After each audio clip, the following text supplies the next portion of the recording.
ഈ താത്ത പറയുന്ന കാര്യം ഒന്ന് കേൾക്കണം. വളരെ സത്യമാണ് താത്ത പറയുന്ന കാര്യം. പക്ഷെ അതിൽ ചെറിയ ചെറിയ തിരുത്തുകളുണ്ട്. അത് ഞാൻ പറഞ്ഞുതരാം. എന്തായാലും നമുക്ക് ഈ വീഡിയോ ഒന്ന് കാണാം. ഈ നാട് സ്നേഹത്തിന്റെ നാടാണ്. എല്ലാ മതസ്ഥരും ഒരുമിച്ച് സൗഹാർദ്ദത്തിൽ കഴിയുന്ന നാട്. ഞാൻ കോട്ടക്കലിനാ വരുന്നത്. കോട്ടക്കല് പൂരം 7 ദിവസം നടക്കുന്ന വിശ്വംഭര ക്ഷേത്രമുണ്ട്.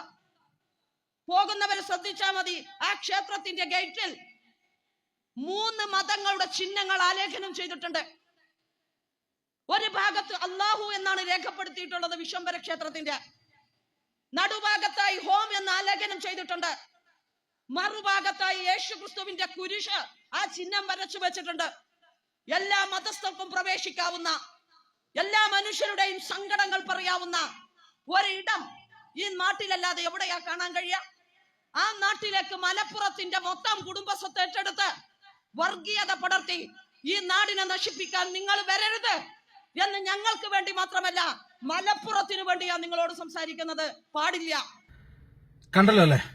വളരെ കൃത്യമായിട്ടാണ് അവർ പറയുന്നത്. ഈ കോട്ടക്കലുള്ള ക്ഷേത്രത്തിൽ